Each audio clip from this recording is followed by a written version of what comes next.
Hello friends, ಎಲ್ಲರೂ ಹೇಗಿದ್ದೀರಾ? ಬನ್ನಿ ಇವತ್ತಿನ ಆಸೆ ಎಪಿಸೋಡ್ ನೋಡ್ಕೊಂಬರೋಣ. ಈ ಕಡೆ ಪೂಜಾ ಹತ್ರ ಬಂದು ನನ್ನ ಮತ್ತು ಮನೋಜನೇ ಬೇರೆ ಮಾಡೋದಕ್ಕೆ ಯಾವ್ದು ದೇವಸ್ಥಾನಕ್ಕೆ ಹೋಗಿದ್ದಾರಂತೆ ಅಂತ ಹೇಳಿ ಅಂತಾರೆ. ಎರಡನೇ ಮದುವೆ ಮಾಡ್ತಾರಂತೆ ಅವಳಿಗೆ ಅಂತ ಹೇಳಿ ಈ ಕಡೆ ಪೂಜೆಗೆ ಹೇಳ್ತಾರೆ. ಅದಕ್ಕೆ ಪೂಜೆ ಎರಡನೇ ಮದುವೆ ಮಾಡ್ತಾರಂತ. ಸರ್ ಆಯಿತು, ನಿನಗೂ ಎರಡು ಮದುವೆ, ಅವರು ಮನೋಜ್ಗೂ ಎರಡು ಮದುವೆ ಅಂತ ಹೇಳಿ ಅಂತಾಳೆ.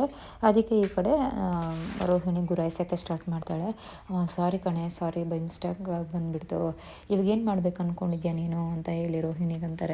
ಅದಕ್ಕೆ ರೋಹಿಣಿ, ಏನಾದರೂ ಮಾಡಿ ಅಮ್ಮ ಮಗನ ದೂರ ಮಾಡೇ ಮಾಡ್ತೀನಿ, ನನ್ನ ದೂರ ಮಾಡೋದಲ್ಲ, ಅವರಿಬ್ಬರನ್ನೇ ದೂರ ಮಾಡ್ತೀನಿ, ನಾನು ಏನು ಅಂತ ಅವರಿಗೆ ತೋರಿಸ್ತೀನಿ ಅಂತ ಹೇಳಿ ಈ ಕಡೆ ರೋಹಿಣಿ ಪೂಜಾ ಹತ್ರ ಹೇಳ್ತಾ ಇರ್ತಾಳೆ. ಅದ್ರ ತಕ್ಕಂಗೆ ಕಸ್ತೂರಿ ಆಂಟಿಗೆ ರೋಹಿಣಿ ಮೊದಲೇ ಹೇಳಿರ್ತಾಳೆ, ನಮ್ಮ ಅತ್ತೆ ಎಲ್ಲಿ ಹೋಗ್ತಾರೆ ಅಂಥೇಳಿ ನನಗೆಲ್ಲ ಅಪ್ಡೇಟ್ ಮಾಡಿ, ನನಗೆ ಒಂದು ಸಂಸಾರ ಉಳಿಸಿರೋ ಪುಣ್ಯ ನಿಮಗೆ ಯಾವಾಗಲೂ ಇರುತ್ತೆ, ದಯವಿಟ್ಟು ನನ್ನ ಬೇರೆ ಮಾಡಬೇಡಿ, ನನ್ನಿಂದ ಏನೋ ತಪ್ಪಾಗೋಗ್ಬಿಟ್ಟಿದೆ, ನಾನು ಬೇಕು ಅಂತ ಮಾಡಿಲ್ಲ, ನನಗೆ ಅಂತ ಒಂದು ಜೀವನ ಸಿಗುತ್ತೆ ಅನ್ನೋದಕ್ಕೋಸ್ಕರ ಮಾಡಿದೆ ಅಂತ ಹೇಳಿ ಕಸ್ತೂರಿನ ಒಪ್ಪಿಸಿರ್ತಾಳೆ. ಕಸ್ತೂರಿನೂ ಸಹ, ಆಯ್ತಮ್ಮ, ನಿಮ್ಮ ಅತ್ತೆ ಎಲ್ಲಿ ಹೋಗ್ತಾಳೆ ಅನ್ನೋದನ್ನ ನಾನು ನಿನಗೆ ಹೇಳ್ತೀನಿ, ನಿನಗೆ ಅದ್ರ ತಕ್ಕಂಗೆ ನಿನಗೇನು ಬೇಕೋ ಅದನ್ನು ನೀನು ಮಾಡ್ಕೊ ಅಂತೇಳಿ ಕಸ್ತೂರಿನೂ ಸಹ ಹೇಳಿರ್ತಾಳೆ. ಅದ್ರ ತಕ್ಕಂಗೆ ರೋಹಿಣಿ ಶಾಂತಿ ಏನೇ ಮಾಡಿದ್ರೂ ಸಹ ನನಗೆ ಗೊತ್ತಾಗುತ್ತೆ ಅನ್ನೋ ಧೈರ್ಯದಲ್ಲಿ ರೋಹಿಣಿನೂ ಸಹ ಇರ್ತಾಳೆ. ಮತ್ತು ಶಾಂತಿ ತಾಯ್ತೆ ತೊಗೊಂಬರೋಕ್ಕೆ ಹೋಗಿರೋ ವಿಚಾರನೂ ಸಹ ರೋಹಿಣಿಗೆ ಗೊತ್ತಾಗಿರುತ್ತೆ. ಈ ಕಡೆ ಪೂಜಾ ಅವರ ಹುಡುಗ ಮನೆ ತೊಗೋಬೇಕು ಅನ್ನೋ ಆಸೆಯಲ್ಲಿ ಇರ್ತಾನೆ. ಹೊಸ ಮನೆ ತೊಗೊಂಡು ಅದರಲ್ಲೇ ಮದುವೆ ಆಗಬೇಕು ಅನ್ನೋ ಆಸೆಯಲ್ಲಿ ಈ ಹುಡುಗ ಇರ್ತಾನೆ. ಅದೇ ಟೈಮಲ್ಲಿ ಮನೋಜಿಗೆ ಯಾರು ಮೋಸ ಮಾಡಿದ್ದಾನೆ ದುಡ್ಡು ತೊಗೊಂಡು ಅವನ್ನ ಕರ್ಕೊಂಡು ಸೂರ್ಯನ ಮೀಟ್ ಮಾಡೋಕ್ಕೆ ಸೂರ್ಯ ಒಂದು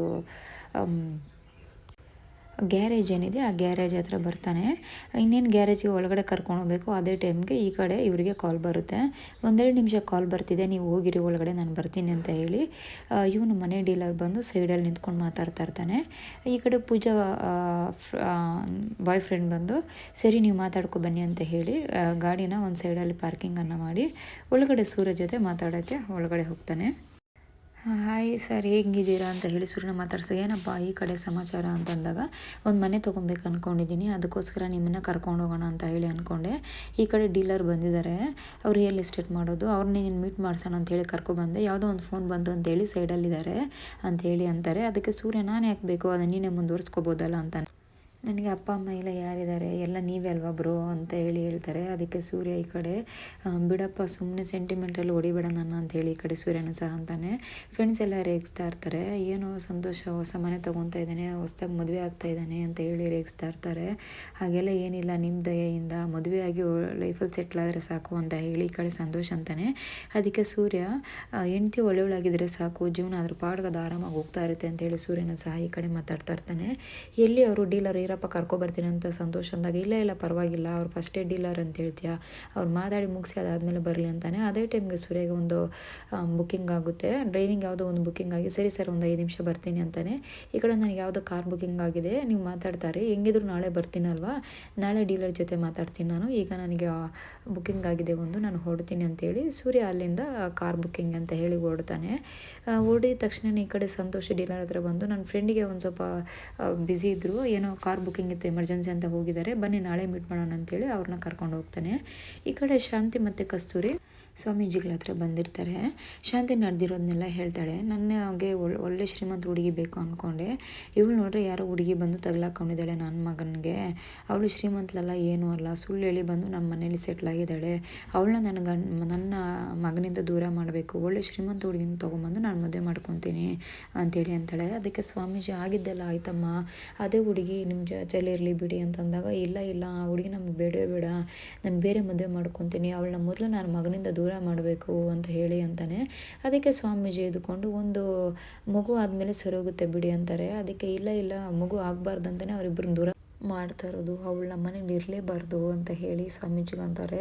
ಅದಕ್ಕೆ ಸ್ವಾಮೀಜಿ, ಸರಿ ಆಯ್ತಮ್ಮ, ನೀವೇ ಕೇಳ್ತಾ ಇದ್ರಂದ್ರೆ ನಾವೇನು ಮಾಡೋಕ್ಕಾಗುತ್ತೆ ಅಂತ ಹೇಳಿ ಒಂದು ತಾಯ್ತನ ಕೊಡ್ತೀನಿ, ಅದನ್ನು ನಿಮ್ಮ ಮಗನ ಬಲಗೈಗೆ ಕಟ್ಟಿ ದಿನೇ ಕ್ರಮೇಣ ನಿನ್ನ ಸೊಸೆಯ ಜೊತೆ ದೂರ ಆಗ್ತಾನೆ ಅಂತ ಹೇಳಿ ಸ್ವಾಮೀಜಿ ಭರವಸೆ ಕೊಡ್ತಾರೆ. ತುಂಬ ಒಳ್ಳೆ ತಾಯ್ತ ಇದು, ಮತ್ತು ತುಂಬ ಶಕ್ತಿಶಾಲಿ ತಾಯ್ತ, ಹುಷಾರು ಅಂತ ಹೇಳಿ ಕೊಡ್ತಾನೆ. ಈ ಕಡೆ ಆಚೆ ಬಂದ ತಕ್ಷಣವೇ ಈ ಕಡೆ ಶಾಂತಿ ನನಗೆ ಒಳ್ಳೆ ತಾಯ್ತ ಇದು ಅಂತ ಗೊತ್ತಾಗ್ಬಿಟ್ರೆ, ತುಂಬ ಶಕ್ತಿಶಾಲಿ ಅಂತ ಏನಾದ್ರು ಗೊತ್ತಾದರೆ ಇನ್ನೊಂದು ತೊಗೊಂಡ್ಬಿಡ್ತೀನಿ ಅಂತ ಹೇಳಿ ಶಾಂತಿ ಅಂತಾಳೆ. ಅದಕ್ಕೆ ಈ ಕಡೆ ಕಸ್ತೂರಿ ಯಾಕೆ ಏನಕ್ಕೆ ಒಂದು ಸಾಕಲ್ವೇ ಅಂದಾಗ, ಇದಳಲ್ಲ ಹೂಮಾರೋಳು, ಅವಳನ್ನ ಮತ್ತು ಸೂರ್ಯನ ಇಬ್ಬರನ್ನ ಬೇರೆ ಮಾಡಿಬಿಡ್ತೀನಿ ಅಂತಾಳೆ. ಅದಕ್ಕೆ ಕಸ್ತೂರಿ ಎತ್ಕೊಂಡು ಬೈತಾಳೆ, ಏನೇ ಶಾಂತಿ ಇದು ತುಂಬ ಪಾಪದವ್ರ ಕಣೆ ಅವರು, ಅವರಿಬ್ಬರನ್ನ ಯಾಕೆ ದೂರ ಮಾಡ್ತೀಯಾ, ಅವರಿಬ್ಬರಿಂದ ನಿನಗೇನು ತೊಂದರೆ, ನೀನು ಅವರಿಬ್ಬರನ್ನೇ ದೂರ ಇಟ್ಟಿದ್ದೀರಾ ನಿನ್ನಿಂದ ಅಂತಾಳೆ. ಇಲ್ಲ ಹೂಮಾರೋಳು ಹೂವು ತೊಗೋಬಾರ್ದು, ಆ ಫ್ರಿಜ್ಜಲ್ಲಿ ಇಡೋದು ಮತ್ತು ಅದನ್ನ ಕಟ್ಟಿ ಮಾರೋದು ಅದನ್ನೆಲ್ಲ ನನ್ನ ಕೈಲಿ ನೋಡೋಕ್ಕಾಗ್ತಾಯಿಲ್ಲ. ಇವರಿಬ್ಬರು ದೂರ ಆಗಿದ್ದಾರೆ ಅಂತ ಗೊತ್ತಾಗಿದ ತಕ್ಷಣ ಅವರಿಬ್ಬರನ್ನ ದೂರ ಮಾಡಿಬಿಡ್ತೀನಿ ಅಂತೇಳಿ ಈ ಕಡೆ ಶಾಂತಿ ಮಾತಾಡ್ತಾ ಇರ್ತಾಳೆ. ಅದಕ್ಕೆ ಕಸ್ತೂರಿನ ಸಹ ಒಳಗಡೆ ಬೈಕೊತಾ ಇರ್ತಾಳೆ, ಇದೇನೇ ನೀನು ಇಂಥ ಬುದ್ಧಿ ನಿನಗೆ ಶಾಂತಿ ಅಂತೇಳಿ ಬೈಕೊತಾ ಇರ್ತಾಳೆ. ಸರಿ ಕಸ್ತೂರಿ ನೀನು ನಾನು ಒಂದು 2 ನಿಮಿಷ ಬರ್ತೀನಿ, ನೀನು ಆಟೋಲಿ ಇರು ಅಂತೇಳಿ ಕಸ್ತೂರಿ ಅಂತಾಳೆ. ಅದಕ್ಕೆ ಯಾಕೆ ಅಂತೇಳಿ ಶಾಂತಿ ಕೇಳ್ತಾಳೆ. ಇಲ್ಲ ಒಂದು 2 ನಿಮಿಷ ನಾನು ಫೋಟೋ ತೊಗೊಂಬರ್ತೀನಿ, ಸೆಲ್ಫಿ ತೊಗೊಬರ್ತೀನಿ ಅಂತೇಳಿ ಸೈಡ್ಗೆ ಹೋಗ್ತಾಳೆ. ಈ ಕಡೆ ಶಾಂತಿ ಸರಿ ಆಯಿತು ಅಂತ ತಾಯ್ತನ ಭದ್ರವಾಗಿ ಇಟ್ಕೊಂಡು ಹೋಗಿ ಆಟೋಲ್ಲಿ ಕೂತ್ಕೊತಾಳೆ. ಅದೇ ಟೈಮ್ಗೆ ಈ ಕಡೆ ಕಸ್ತೂರಿ ರೋಹಿಣಿಗೆ ಕಾಲ್ ಮಾಡಿ ಹೇಳ್ತಾಳೆ, ನಾವು ಈ ಥರ ತಾಯ್ತ ತೊಗೊಂಡ್ರಿ ಓಡ್ತಾ ಇದ್ದೀರಿ ಅಂತ ಅಂದಾಗ ರೋಹಿಣಿ, ಹೌದಾ ಅತ್ತೆ ತಾಯ್ತ ತೊಗೊಂಡ್ಬಿಟ್ರ ಅಂತ ಕೇಳ್ತಾಳೆ ರೋಹಿಣಿ. ಹೌದಮ್ಮ ತೊಗೊಂಡ್ರು, ಎಲ್ಲಿ ಬಿಡ್ತಾಳೆ ನಿಮ್ಮ ಅತ್ತೆ, ತೊಗೊಂಡಿದ್ದಾಯಿತು ಅಂತ ಹೇಳಿದಾಗ, ಸರಿ ಆಂಟಿ ಆಯಿತು, ತುಂಬ ಒಳ್ಳೇದಾಯಿತು, ನನಗೆ ಇದನ್ನೆಲ್ಲ ಹೇಳ್ತಾ ಇರೋದಕ್ಕೆ, ನಿಮ್ಮಿಂದ ಒಂದು ಫ್ಯಾಮಿಲಿ ಉಳಿಸ್ದಂಗೆ ಆಯಿತು, ಮುಂದೆ ಏನಿದೆಯೋ ಅದನ್ನ ನೋಡ್ಕೊತೀನಿ ಅಂತ ಹೇಳಿ ಈ ಕಡೆ ರೋಹಿಣಿ ಶಾಂತಿಗೆ ಕಸ್ತೂರಿಗೆ ಹೇಳ್ತಾಳೆ. ಸರಿ ಅಂತ ಹೇಳಿ ಕಸ್ತೂರಿ ಕಾಲ್ ಕಟ್ ಮಾಡಿ ಶಾಂತಿ ಜೊತೆಲಿ ಮನೆಗೆ ಹೊರಡ್ತಾಳೆ. ಅವರು ಹೊರಡಿ ಒಂದು 2 ನಿಮಿಷಕ್ಕೆ ಮತ್ತೆ ರೋಹಿಣಿ ಅದೇ ಜಾಗಕ್ಕೆ ಅದೇ ಸ್ವಾಮೀಜಿ ಹತ್ರ ಬರ್ತಾಳೆ. ಬಂದು ಸ್ವಾಮೀಜಿ ಮನೇಲಿ ಈ ಥರ ಘಟನೆ ಗೊತ್ತಿಲ್ದಿನ ನನ್ನ ಕಡೆಯಿಂದ ತಪ್ಪಾಗಿದೆ, ನಾನು ಒಪ್ಕೊತೀನಿ, ಆದರೆ ನಾನು ಯಾವುದೇ ಕಾರಣಕ್ಕೂ ಬೇಕು ಅಂತ ಯಾರಿಗೂ ಮನಸ್ಸಿಗೆ ನೋವಾಗುವಂತಹ ಕೆಲಸ ಮಾಡಿಲ್ಲ, ನನ್ನ ಕಡೆಯಿಂದ ತಪ್ಪಾಗಿದೆ, ಆದರೆ ನನ್ನ ಒಂದು ಜೀವನ ಕಟ್ಕೊಳ್ಳೋದಕ್ಕೋಸ್ಕರ ನಾನು ಸುಳ್ಳು ಹೇಳಿದ್ದೀನಿ, ನನಗೆ ತಂದೆ ತಾಯಿ ಇಲ್ಲದೇ ನನ್ನ ಜೀವನ ರೂಪಿಸ್ಕೋಬೇಕು ಅಂತೇಳಿ ನಾನು ನೋಡ್ತಾ ಇದ್ದೀನಿ, ಆದರೆ ಪ್ರಪಂಚದಲ್ಲಿ ತುಂಬ ಶ್ರೇಷ್ಠವಾದ ಸಂಬಂಧ ಅಮ್ಮ ಮಗನ ಸಂಬಂಧ, ಆ ಒಂದು ಸಂಬಂಧನೇ ದೂರ ಮಾಡಬೇಕು ಅಂತೇಳಿ ಹೊರಡ್ತಾ ಇದ್ದೀನಿ, ನನ್ನ ಅತ್ತೆ ಮತ್ತು ನನ್ನ ಹಸ್ಬೆಂಡ್ ಇಬ್ಬರು ಸಹ ದೂರ ಆಗಬೇಕು ಅಂತ ತಾಯ್ತ ಕೊಡಿ ಅಂತ. ಅದಕ್ಕೆ ಈ ಕಡೆ ಸ್ವಾಮೀಜಿ, ನಾವೆಲ್ಲ ಸೇರಿಸುವಂತಹ ಕೆಲಸ ಮಾಡ್ತಿದ್ರೆ ನೀವು ಬೇರೆ ಮಾಡುವಂತಹದ್ದು ಹೇಳ್ತಾ ಇದ್ದೀರಾ ಅಂದಾಗ, ಹೌದು ಸ್ವಾಮೀಜಿ, ಕೆಟ್ಟದಕ್ಕಂತೂ ಅಲ್ಲ, ನನ್ನ ಜೀವನಕ್ಕೆ ಒಳ್ಳೇದಾಗುತ್ತೆ ಅಂತ ಹೇಳಿ ನಾನು ಕೇಳ್ತಾ ಇದ್ದೀನಿ, ದಯವಿಟ್ಟು ಕ್ಷಮಿಸಿ, ಈ ಥರ ಕೇಳ್ತಾ ಇದ್ದೀನಿ ಅಂತೇಳಿ, ನಿಮ್ಮಿಂದ ತುಂಬ ಸಹಾಯ ಆಗುತ್ತೆ, ದಯವಿಟ್ಟು ಹೆಲ್ಪ್ ಮಾಡಿ ಅಂತಾಳೆ. ಸರಿ ಸ್ವಾಮೀಜಿ ಆಯ್ತಮ್ಮ ಅಂತ ಹೇಳಿ ಅಲ್ಲಿ ತಾಯ್ತನ ಮಂತ್ರಿಸಿ ಅದಕ್ಕೊಂದು ತಾಯ್ತ ರೋಹಿಣಿಗೆ ಕೊಡ್ತಾಳೆ. ಅದಾದಮೇಲೆ ರೋಹಿಣಿ ಫೀಸನ್ನು ಕಟ್ಟಿ ಅವಳ ಪಾಡಿಗೆ ಅವಳು ಹೊರಡ್ತಾಳೆ. ಈ ಕಡೆ ಸೂರ್ಯ ಎಲ್ಲಿದೆಯಾ ಮೀನಾ ಅಂತೇಳಿ ಮನೆಯಲ್ಲಿ ಹುಡುಕಾಡ್ತಾ ಇರ್ತಾನೆ. ನಾನು ಕಿಚನಲ್ಲಿ ಇದ್ದೀನಿ ಅಂತ ಹೇಳಿ ಮೀನಾ ಕರೀತಾಳೆ. ಸರಿ ಕಿಚನ್ನಿಗೆ ಹೋಗಿ ನೋಡಿದಾಗ ಚಪಾತಿ ಹಸಿಟ್ಟು ಸಿಗ್ತಾ ಇರ್ತಾಳೆ. ಓ ನೀನು ಬ್ಯುಸಿ ಇದೆಯಾ, ನಾನು ದೇವಸ್ಥಾನದಿಂದ ಕುಂಕುಮ ತೊಗೊಂಬಂದಿದ್ದೀನಿ ತಗೋ ಅಂತೇಳಿ ಆನೆಗೆ ಇಡ್ತಾರೆ.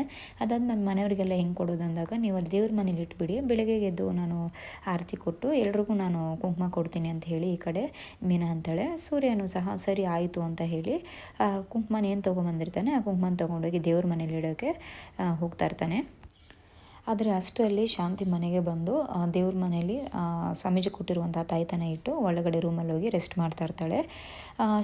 ಅದನ್ನು ಸೂರ್ಯ ನೋಡಿ, ಇದೇನಿದು ಆಲ್ರೆಡಿ ತಾಯ್ತ ತಂದಿದೆಯಲ್ಲ ಅಂತ ಹೇಳಿ ಈ ಕಡೆ ಮೀನನ್ನು ಜೋರಾಗಿ ಕಿರ್ಚಾಡ್ತಾನೆ.